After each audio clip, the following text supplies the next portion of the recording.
Open up to the book of Daniel, Daniel chapter 7. In the first year of Belshazzar, king of Babylon, Daniel saw a dream and visions in his mind as he lay on his bed. And then he wrote the dream down and related the following summation of it. Daniel said, I was looking in my vision by night, and behold, the four winds of heaven were stirring up the great sea, and four great beasts were coming up from the sea, different from each other. The first was like a lion and had the wings of an eagle. I kept looking until its wings were plucked. It was lifted up from the ground and made to stand on 2 feet like a man. A human mind was given to it. And behold, another beast, a second one resembling a bear. And it was raised up on one side, and 3 ribs were in its mouth between its teeth. And thus they said to it, Arise, devour much meat.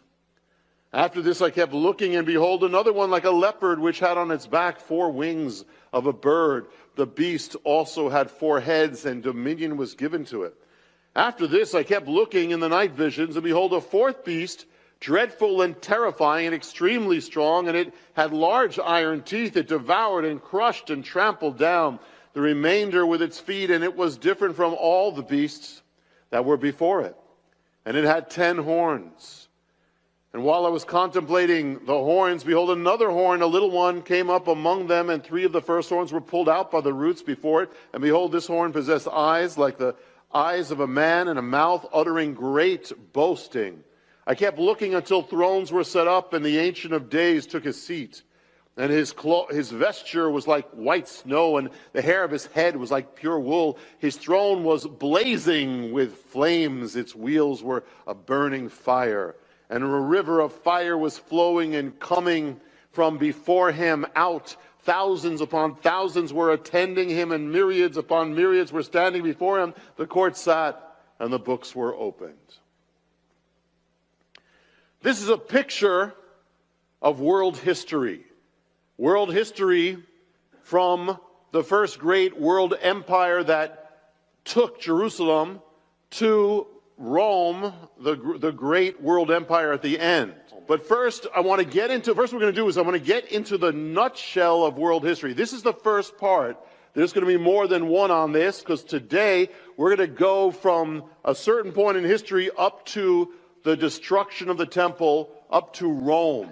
But this principle is going to take us ultimately, before we finish this series, it's going to take us to the United States of America. This principle is so exact, it's so amazing, that it goes from the time of the pharaohs all the way to 2013.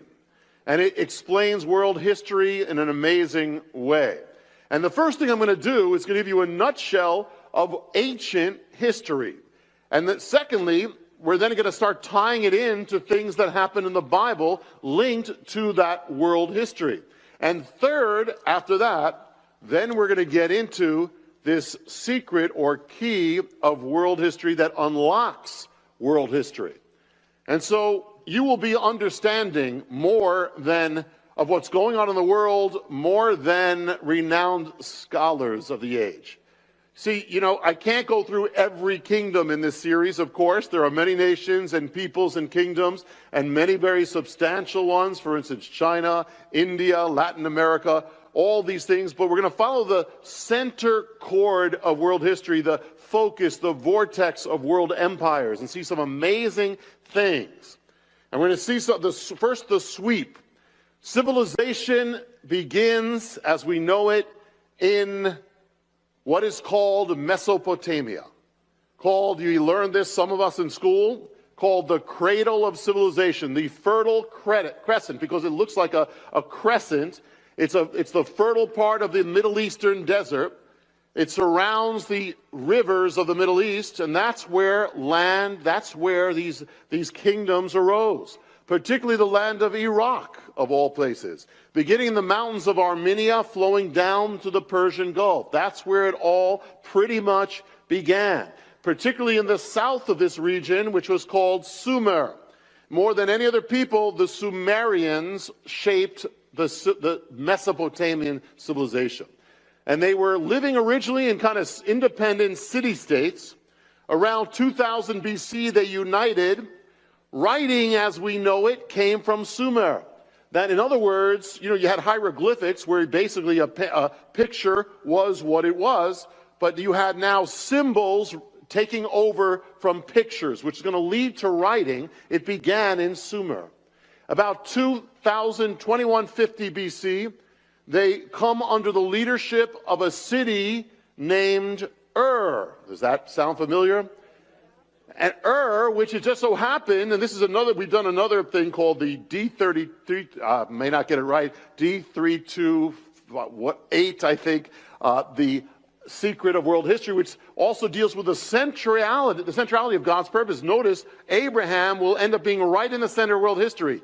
Today, it's more like America, New York, Israel, and other places. That's where always the Jewish people, God keeps them there. But here, Ur of the Chaldees, they drive out foreign invaders, they reunite, and they reunite Sumer and the region called Akkad under their rule. The Sumerian independence is short-lived. Around 2000 BC, they are conquered by the Elamites. About 1900 BC, the Amorites invade. You hear all these people in the Bible. They establish a capital at the village called Babylon, the kingdom of Babylon. And they have a famous king called Hammurabi, the Code of Hammurabi, 1728 to 1686 BC. It reaches its peak around 1900 to 1595 BC. That's the first Babylonian kingdom. Great center of the world, ancient civilization, and that is called in Hebrew Mitzrayim, and it's called in English Egypt.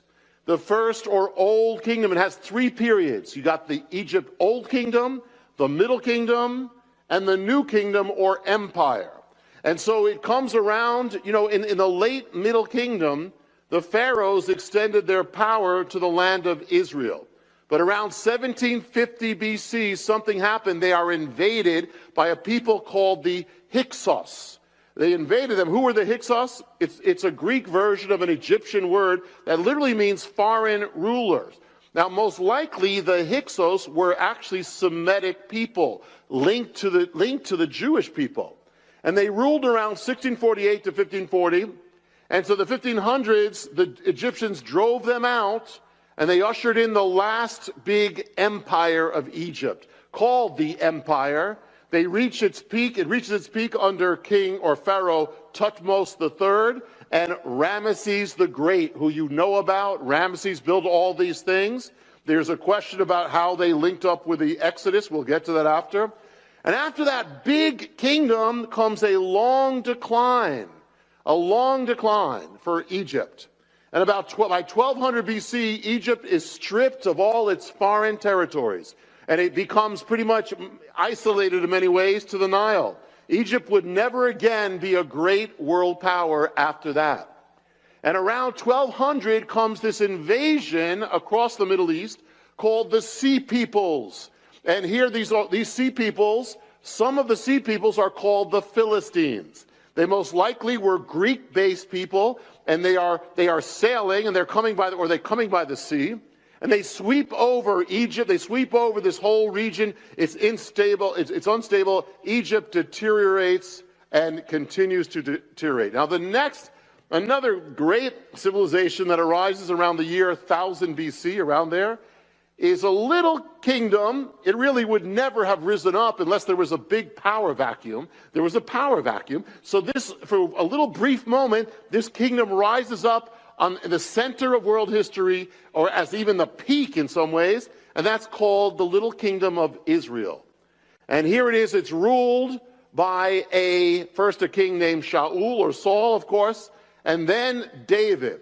I mean, it shows you how much there was this big power vacuum when a little shepherd boy could become just about the most powerful man in the world. After the death of Solomon, it splits into two. On the top are the northern 10 tribes. On the south are the southern 2 tribes. Then comes the next great empire, world empire. That's the empire of Ashur or the Assyrians. The Assyrians are another Semitic people. They move into the Mesopotamian Valley, and it's basically they were a huge war machine. They were known for sadistic cruelty. They made them the most feared people, the most hated people of the ancient world. Enemy soldiers were skinned alive, impaled on stakes, or severely mutilated. So were citizens, and entire citizens were slaughtered, or they would mutilate them and put them in cages and bring them to the walls of the city that they were going to attack, and the city would just surrender to them rather than fall into the hands of the Assyrians. Around 883 BC, Ashur-nasir-pal rises in Assyria, and it begins a Western conquest. It's as if it was drawn to Israel. All these great powers in some ways are drawn to Israel. It will become the major power of the world around this time. Assyrian Empire reaches its peak under the king named Sargon in 722, and then Sennacherib in 705, and Esarhaddon and Ashurbanipal. You see all these names in the Bible. They conquered much of the known world back then. Egypt, Phoenicia, everything fell to them. And they're ultimately even going to sweep across Egypt at that time, joining the entire region together. But then comes the next kingdom that rises, and this is where Daniel sees the creatures.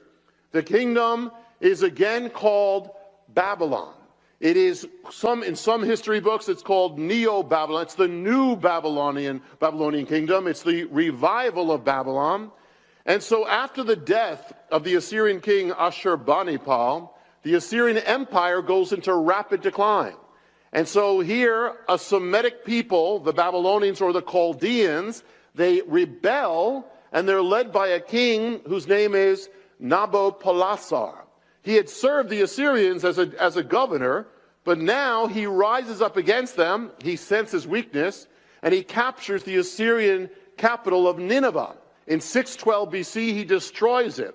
The new Babylonian Empire rises under King Nabopolassar, and then under his son, who is called Nebuchadnezzar, or you know this in the Bible. This is Nebuchadnezzar, who then joins the Middle East. He sweeps across Egypt, Mesopotamia, becomes the great Babylonian Empire of Daniel. And literally, and it's going to all go with, it's going to be, this is the background to understand the Bible. The next world power that rises up, in Daniel's vision, it was the bear. It rises up in about 559 BC, the prince of this people called Cyrus, or Cyrus, he becomes king of the Persians. And he rises up. Cyrus overthrows the Babylonians about 539 BC, conquers Babylon. Persia, now the great Persian Empire, dominates the ancient world. It's the largest empire ever known, from the Nile to India. When you read about Purim, you read about that at the very beginning, how big this empire was. At its height, I mean, it conquered all these things. And then under Darius, or Darius, it conquers northern Greece. But as it starts coming in contact with Greece, it starts getting drained. And this new empire starts rising a little in Daniel's vision. It is the leopard. It's fast. It's ferocious. It's not big. It's not weighty, rather. It's light, but it's fast. And this is the Greek Empire under Philip of Macedon and his son Alexander the Great. He defeats the Persians, and he sweeps across with his men, sweeps across the Middle East, sweeps across Israel, sweeps across all, even up to around India. When he dies, his kingdom splits, as in Daniel. There are 4 heads that rise up. It splits into 4 kingdoms among his generals. The 2 most prominent kingdoms of these 4 is the Seleucid Empire and the Ptolemaic Empire. And one is Ptolemaic, is Egypt, and the Seleucid is Syria, around there. It's divided up, and now the fact is they are actually, it's a Greek empire. They seek to make everyone Greek. They seek to be a universal empire that everybody will be drawn into Greek culture. Then comes another, the last of the ancient powers, or the great powers, and of Daniel's creatures. In the 2nd century BC, a new power makes its way known to the west from the Italian peninsula, Rome, expanding under General Pompey, and then the next Julius Caesar. And then after Caesar's death comes a power struggle with Mark Antony, Cleopatra, of the Ptolemaic Empire that we just spoke about, of Alexander, and Octavius, who's adopted as the son of Julius Caesar, adopted son, who will then later become known as Augustus. And he will be hailed as the first emperor of Rome, the new empire. A few decades before the 1st century, Rome becomes the empire of empires. The gospel begins under Rome. It says in the year in which Caesar Augustus reigned, when the birth of Messiah, that is the backdrop. Now that is a sweep right now. I just gave you in, I don't know what, 10 minutes, I gave you the whole sweep of ancient history. That's the background of the Bible.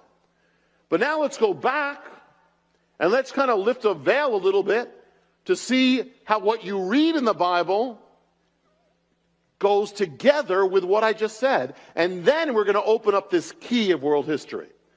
We started with Mesopotamia. Now it's interesting because the Bible starts out with the Garden of Eden. And in Eden, you have 4 rivers. And 2 of those rivers are the Tigris and the Euphrates. Another one may be the Nile.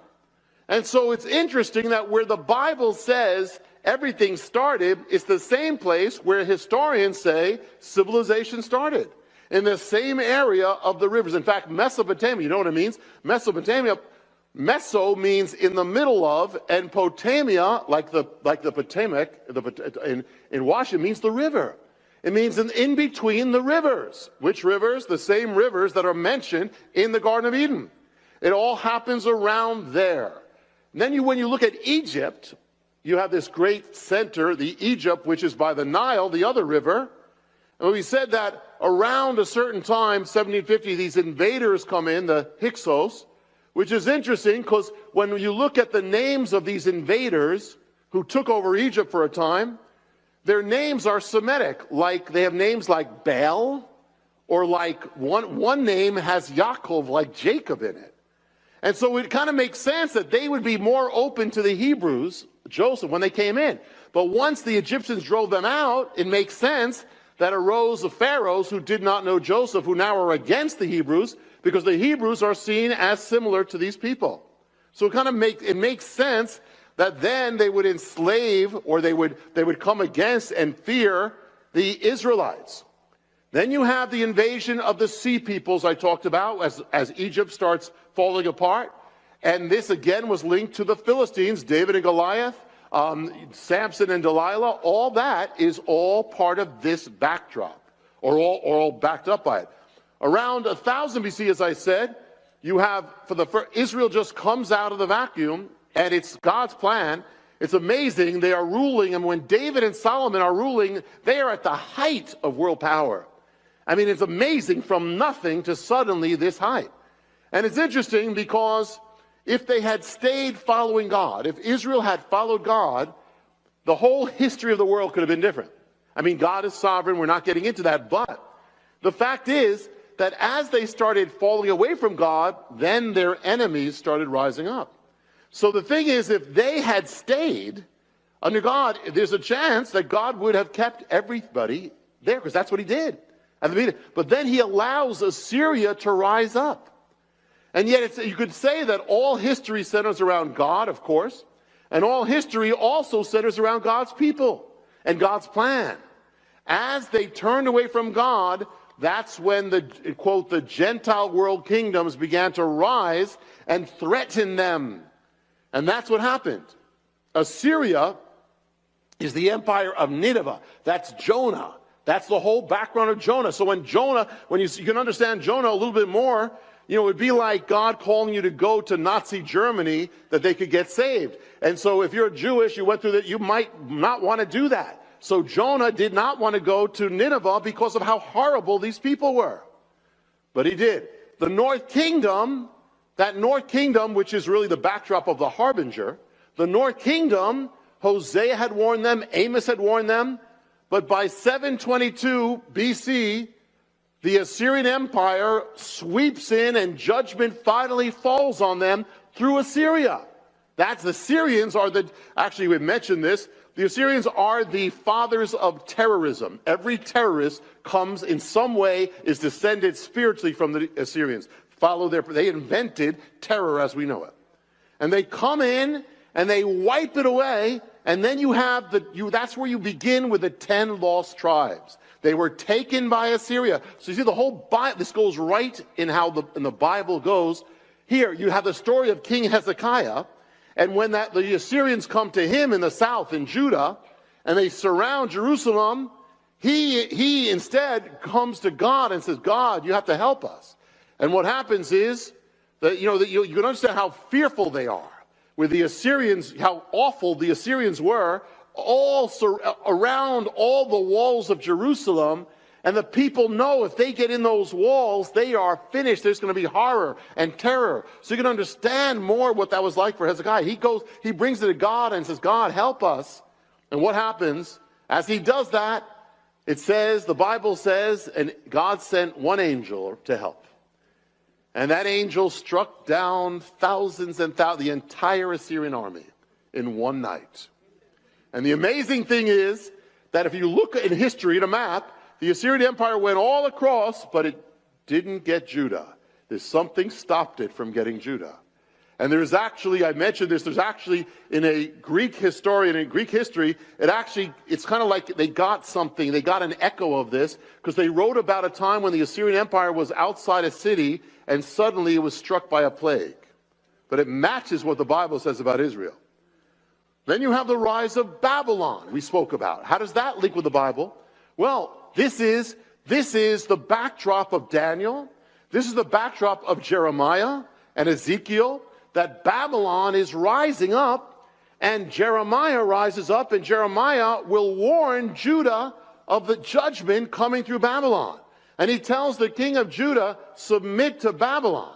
But all the false prophets are saying, no, God's going to bless you, prosperity, don't worry about it. And they are all false. The people will reject Jeremiah, but the king will be taken captive to Babylon and blinded, and his sons will be killed. And Babylon will be the kingdom that destroys Judah and Jerusalem and the temple and brings God's people into captivity. The Babylonian captivity, 70 years, they destroy Israel. When Jeremiah, we believe, who is writing Lamentations, he's weeping over Jerusalem, that's the work of Babylon. So they go, Babylon, as Daniel saw, the lion with wings of an eagle. And then, as we saw, the next power was Persia. So the Bible speaks in Daniel of Persia taking over Babylon. And it's this massive bear. It's massive, it's big, it's cumbersome. And then you have the kingdom, you have Ezra and Nehemiah and Cyrus. That's all under Persia, because the Persian Empire actually did something good. They let the Jewish people return to Israel and rebuild Jerusalem. So they actually blessed Israel. And that's where you have then Esther and Mordecai. And then the Persian Empire almost destroys the Jewish people, but it doesn't happen. Now the Old Testament ends with the Persian Empire. But then, between the Old Testament and the New Testament, you've got the Greeks. And that's where you have Alexander with a leopard with the four heads and the wings. And there you have it. And that's where you have it's the Greek, or the generals of Alexander who make up this new empire, the Syrian Empire or Seleucid Empire. And that's where you get Hanukkah. The background of Hanukkah is the Greek Empire, where they tried to destroy the Jewish faith. And the man who rises up, the Greek king, is Antiochus Epiphanes. He's a foreshadow of the Antichrist. And he's going to fight over, for years, the two kingdoms, the Ptolemies of Alexander in Egypt and the Syrians with Antiochus, they would fight over Israel. And from the south, the Ptolemies, that you would come, Cleopatra. Cleopatra really wasn't Egyptian. She was Greek. She was a descendant of the general of Alexander's. And so you have this thing, and so you have the whole Hanukkah story with the Greeks in back of it. But then the Bible speaks of the fourth kingdom, Rome, the one that is unlike all the other kingdoms. It's more terrible and more mighty than all the others. Iron and clay, it tramples down everything. That's the background of the New Testament. All under Rome. Herod, he's appointed by Rome. And then the Pontius Pilate, appointed by Rome. Herod Agrippa, appointed by Rome. Felix, Festus, Roman names. Until the revolt, the Jewish people have a revolt against Rome in the latter part, just before, a few years before 70 AD. The book of Acts is all Rome. The rest of world history it takes place after it's Rome coming. And so you see God's hand in this and intertwining the history of the world with the history of his people. Now, we're going to uncover now the key. That's going to reveal the story behind the story of the key of world history. And now for that to happen, we need to turn to Genesis. Turn to Genesis chapter 12. We'll look at something, we're going to begin something now that's going to go, ultimately, we will see what's happening in the world right now is exactly tied into what was happening then. Now the Lord said to Abram, go forth from your country and go from your father's house, your relatives, to the land I'll show you. And I'll make you a great nation, and I will bless you. And I'll make your name great, so you shall be a blessing. And I will bless those who bless you. And the one who curses you, I will curse. And in you, all the families of the earth shall be blessed.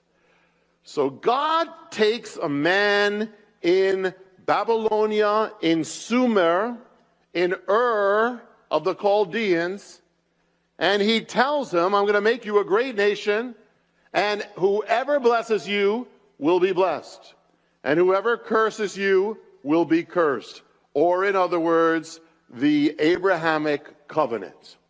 Now you can take it either in a very small way, in that simply it only means this, I will bless you and I will curse those who curse, or a larger way, that what it's saying is not only that, but whatever you do to the Jewish people or Israel or Abraham's descendants, it will come back to you. It will be reciprocated back. So if you bless, it comes back as blessing. If you curse, it comes back as cursing. This is true for nations and individuals alike. I have never met a person who hated the Jewish people and prospered, was a blessed person. Never. I've never met a person who loved the Jewish people in God and wasn't blessed in some way.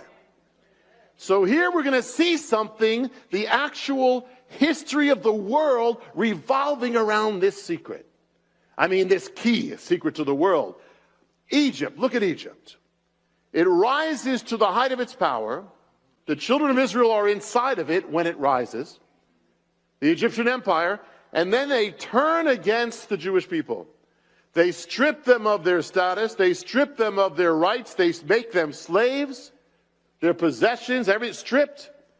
The Egyptian Empire. So what happens to Egypt? Abrahamic covenant. They strip them. They enslave them. Egypt, from the height of world power, Egypt collapses. It enters a long period of decline. You can almost take it as the Pharaoh is heading to the Red Sea and the Red Sea sweeps his army. That's the beginning of the end. Egypt enters a long period of decline as Egypt stripped the children of Israel of its possessions and status as a people. One historian writes, Egypt was stripped of all its territories. Egypt was stripped continuously. It went into a long decline until it became a second-rate power, a vestige, a shadow of its former self. The famous poet Shelley wrote a famous poem in 1817 concerning a man called Ozymandias. Ozymandias was referring to Ramses the Great, the Pharaoh, and who was around the time of the Exodus somewhere, the last great Egyptian Pharaoh who built monuments to himself all over. And Shelley wrote this. He said, I met a man from an antique land who said, 2 vast and trunkless legs of stone stand in the desert. Near them on the sand, half sunk, a shattered visage lies, whose frown and wrinkled lip and sneer of cold command tell that its sculptor well those passions read, which yet survived stamped on those lifeless things, the hand that mocked them and the heart that fed. And on the pedestal these words appear, my name is Ozymandias, King of Kings. Look upon my works, ye mighty, and despair. Nothing besides remains round the decay of that colossal wreck. Boundless and bare, the lone and level sand stretched far away. This is taught in English classes throughout the world. But it was about the collapse of Egypt and the fall of man. And when did that fall happen of Egypt? It all happened just around the time of the Exodus. Egypt comes against the God of Israel, comes against the children of Abraham, and the hand of God comes against Egypt. Judgment comes as the children of Israel were stripped and debased. The Egyptian empire is stripped and debased. As the possessions were taken of Israel, the possessions of Egypt are taken. Egypt would be continually debased and spoiled and pillaged and used by other nations, literally become a slave of other nations as they had enslaved Israel. I will bless those who bless you.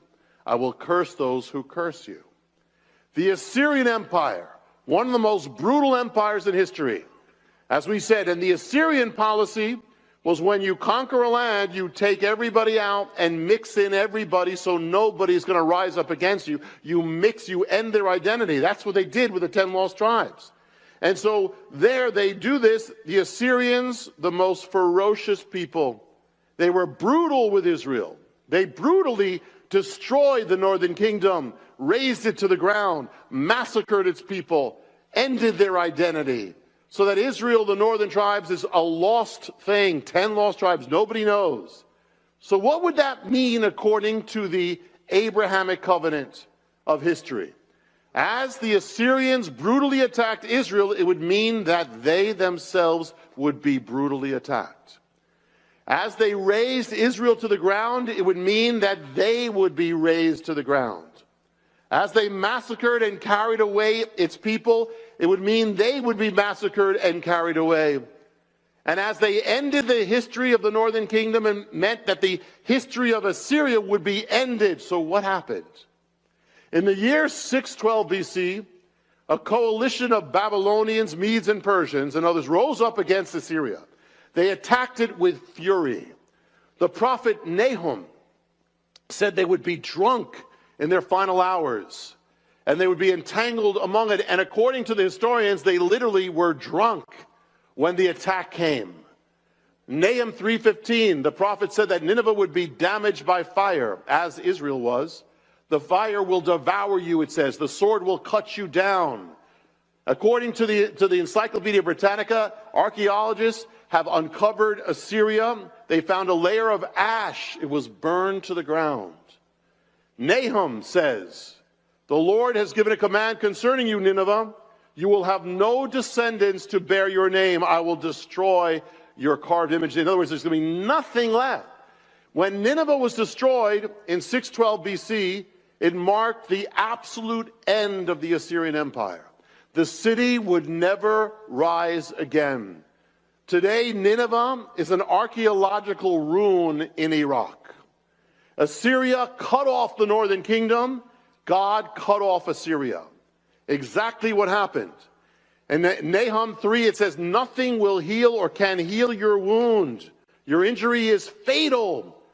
And everyone who hears the news about you claps his hands at your fall. For who has not felt your endless cruelty?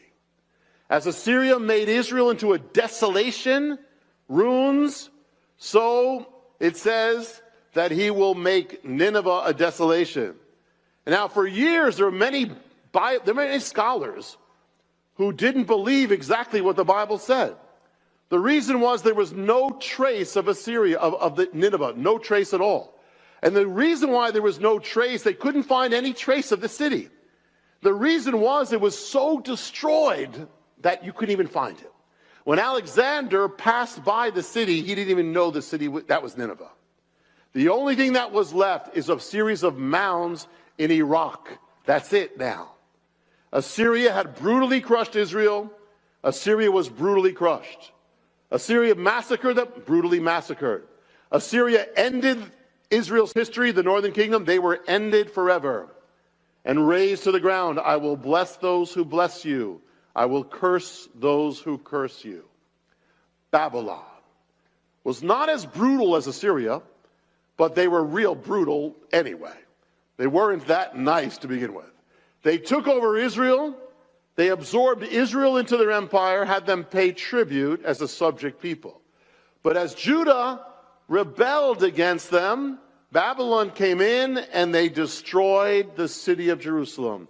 They destroyed the temple, destroyed the city, destroyed the land. Then they did something else that deeply affected Jewish history. It says they depopulated the city. They took them away.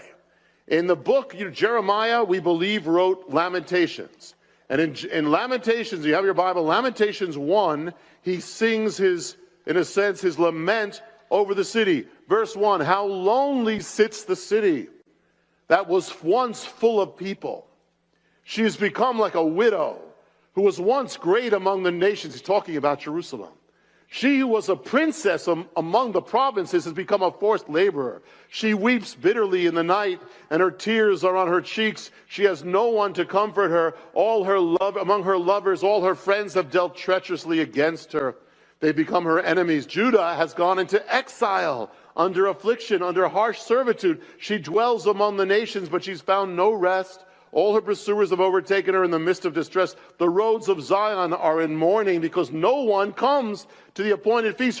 All her gates are desolate. Her priests are groaning. Her virgins are afflicted. She herself is bitter. How lonely sits the city, empty of people, called the Babylonian captivity. Depopulated Israel, depopulated an empty city. So what happens now? If we apply the key of world history to this, should happen to Babylon according to the Abrahamic covenant? The Bible records part of it. It was invaded and taken over by the Persians. And from that time, Babylon became subject to other nations, just like Judah did under Babylon at the beginning. Later, Alexander took it over, but with Alexander's death, Babylon started falling apart. And something interesting happened. One historian says this. It says the constant turmoil emptied out the city of Babylon. Emptied out the city of Babylon. Babylon had emptied out the city of Jerusalem. The Babylon itself was emptied out of people. A tablet dated 275 BC states that the inhabitants of Babylon were transported out of the city, just as the Jewish people were out of Babylon. And with this deportation, the history of Babylon comes to an end. 100 years before Babylon had reached the height of its empire, the prophet Isaiah gives this prophecy. He says, the day of the Lord is at hand. It will come as destruction from the Almighty. I will stir up the Medes against it, and Babylon, the glory of kingdoms, the beauty of the Chaldeans, the pride, they shall be as when God overthrew Sodom and Gomorrah. It shall never be inhabited. Neither shall the Arab pitch his tent there. Neither shall the shepherds make their flocks lie down there. But wild beasts of the desert shall dwell there. 100 years later, Jeremiah prophesies the same thing. It shall be utterly overthrown. What happened? Babylon was emptied and emptied and emptied. And when archaeologists went back to the city, they found the ruins of the city, and they found that it was just basically a place of jackals. And just the way the Bible said, it would be depopulated, the great Babylon, as you do unto Israel, it will be done to you. Next, the Persian Empire. What did Persia do to Israel?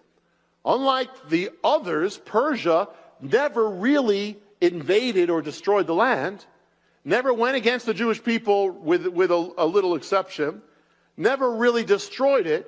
Persia actually did some good.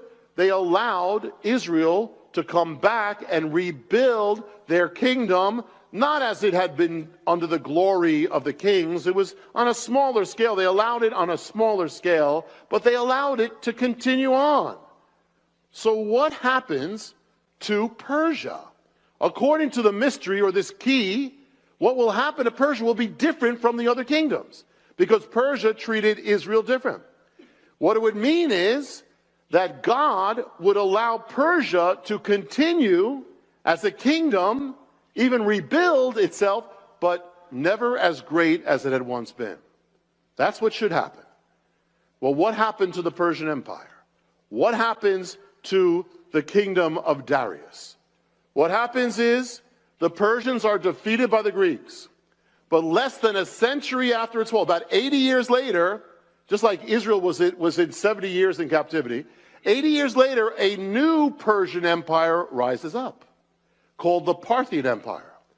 And it was actually the Magi were linked to this. And it was not as great as the original Persian Empire, but just as they had allowed Israel, God had allowed Persia to continue. And then again, then that empire fell, and then another Persian empire came up called the Sassanid Empire, and that was about 226 AD. Then Persia falls again. It's never as great as it was, but as it did to Israel, it's allowed to them.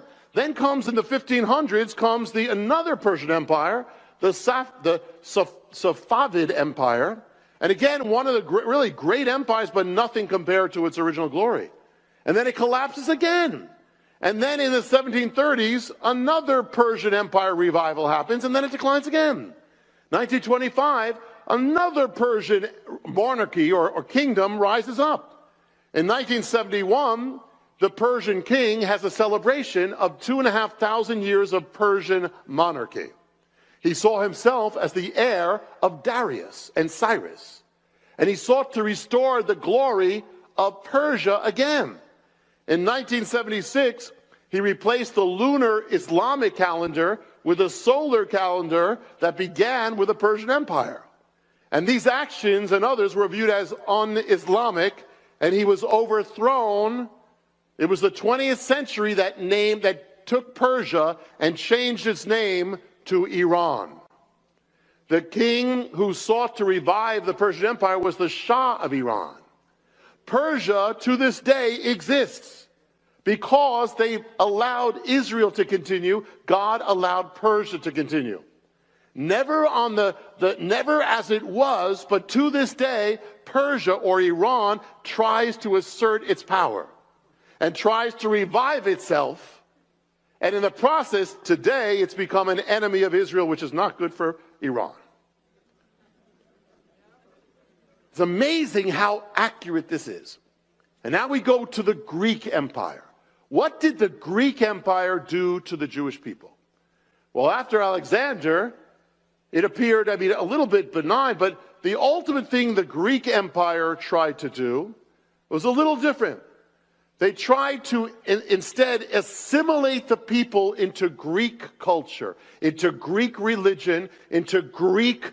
It happened by violence under Antiochus Epiphanes. That's Hanukkah. They tried to get the people to worship the gods of the Greeks. They just defiled the temples of Israel. Antiochus, but interesting, right with Antiochus, who tried to wipe out the Jewish faith, guess what happens to the empire? It starts collapsing. At the end of his reign, it's collapsing so much that 100 years later, it's like nothing, gone. It decays. It's stripped after it tries to do this.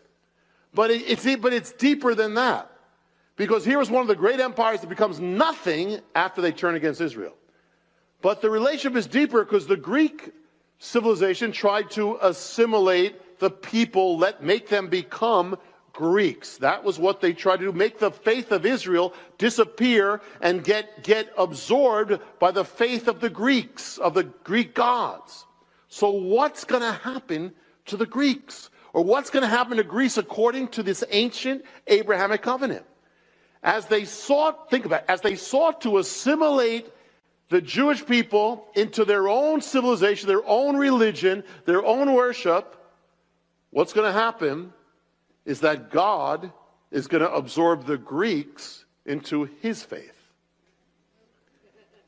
It's true. He's going to use everything Greek to lift up the God of Israel. In fact, he's going to use everything, the Greeks, he's going to use the Greek language to spread the gospel. As they sought to eliminate the worship of the God of Israel, God eliminates the worship of the Greek gods. And as they sought to bring all the Jewish people into the Greek religion, he brings the Greek people into the God of Israel. I mean, it's amazing how God does it. I mean, he uses all these things. The first Gentiles to receive the gospel are called Greeks. It's the Jew and the Gentile, or the Jew and the Greek. In fact, even the names, the diaspora, the Jewish people are scattered, that's a Greek name. And through the scattering of the Jews, this Greek thing, the gospel spreads to the Greeks. And you have another thing called the synagogue. Jewish? No, it's a Greek name. Synagogue is a Greek name. God used the synagogues with a Greek name in the Greek areas to spread the gospel to the Greeks. The Greeks said, hey, we can assimilate these Jews. We will make them Hellenized Jews, they're called. Hellenized, Greek-speaking, cultured Jews of Greece. But God takes one of these Greek-speaking Jews, Saul of Tarsus, named Paul, and he brings the gospel to the Greeks. The Abrahamic covenant. As you do to Israel, it shall be done to you. And the last great empire, there's so much here. The last great empire of the ancient world. It could be called the archetypical empire of empires. Rome. What did Rome do to Israel? Rome subdued Israel. Rome oppressed Israel. Rome taxed and drained Israel. Rome pushed its culture over Israel. Rome showed little respect for the faith of Israel. But Rome ultimately invaded Israel and destroyed Israel and scattered Israel across the face of the earth. The fact that there are Jewish people in America is from Rome. They scattered them. They broke up the kingdom, scattered, spread Israel throughout the world, the diaspora. But here is this last mystery of the ancient kingdoms. Number one, Rome oppressed and drained and taxed and occupied Israel. And the Romans were to the Jewish people were as barbarians ruling over them. What happened to Rome? They would become increasingly an oppressed civilization. They would be drained. They would be taxed to death. They would ultimately contribute to its fall. They would be ultimately taken over by those they consider to be barbarians. Secondly, as Rome caused Jerusalem to fall, God would cause Rome to fall. Not, and the first thing that what's fall, first it got cut in two, and then it got pillaged and plundered. As Rome showed no reverence to Israel's faith and often committed sacrilege, God would end the faith of Rome. By this irony, they would end up abandoning the gods of Rome, as with Greeks, and they would accept, at least on the surface, the God of Israel. The Roman, here, think about this.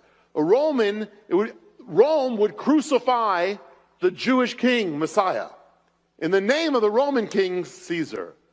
But in the end, the Roman king would end up bowing his knees to the Jewish king, Messiah, Jesus, Yeshua. That's the irony of God. And Rome would come to accept the God of Israel, but then Rome would do something that no other kingdom had done.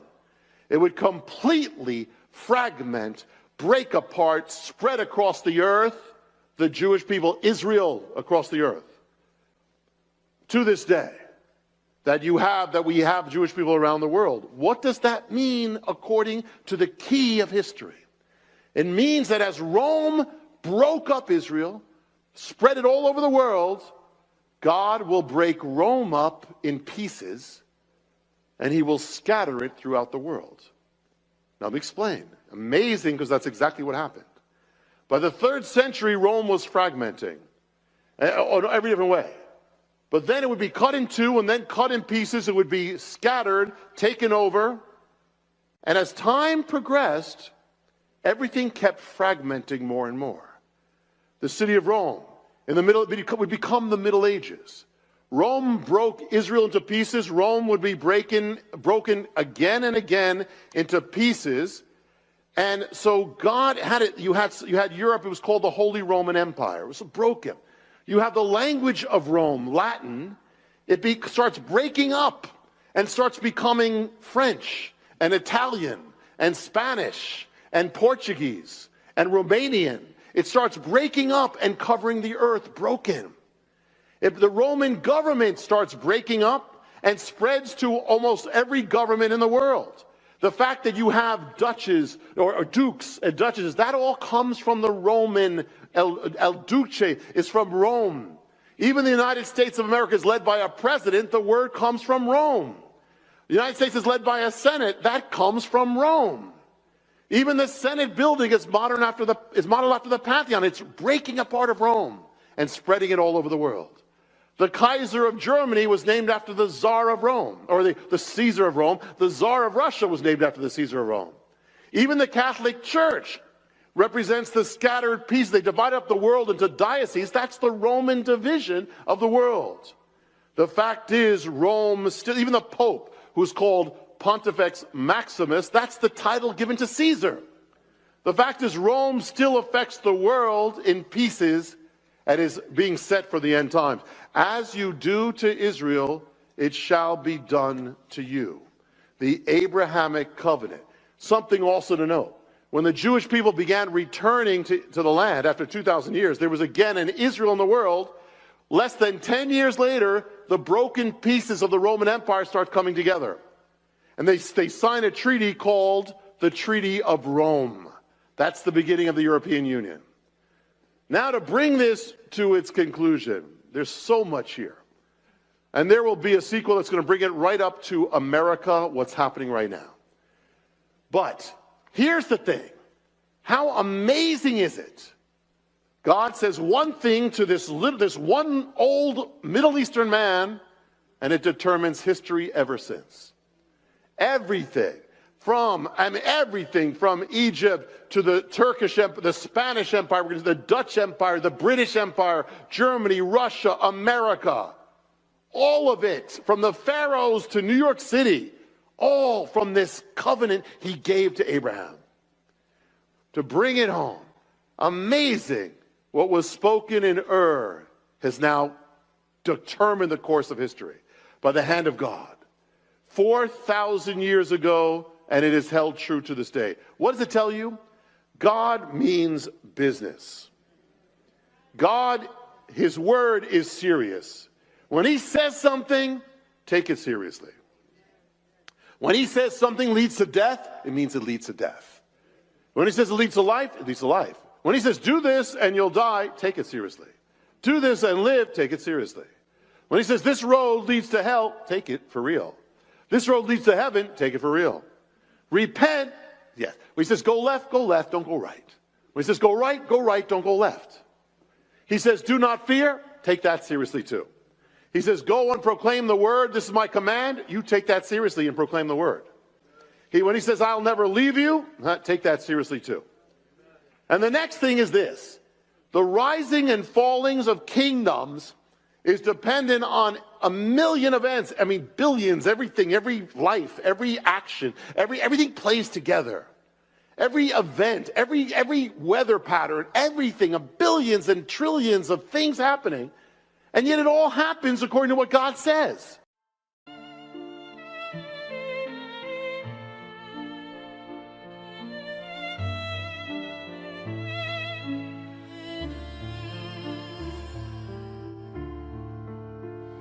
Beneath the stars as we whisper dreams. A violin plays soft, it seems. The night unfolds its velvet wings. We dance on air like fancy things. A crescendo builds with every beat. Our hearts, they dance in perfect heat. The world is ours in silent screams. We're floating high on whispering dreams. Together we are one sweet song. The night won't be too late, too long. Our melody will carry on in every note where we belong. The orchestra, it swells to life. The strings, they cut the dark like a knife. Your voice an echo in my soul. In every verse we find the goal. Oh, violins, they cry so pure. In every touch we find the cure. Your hand in mine, the music flows. In whisper dreams, the magic grows. Together we are one sweet song.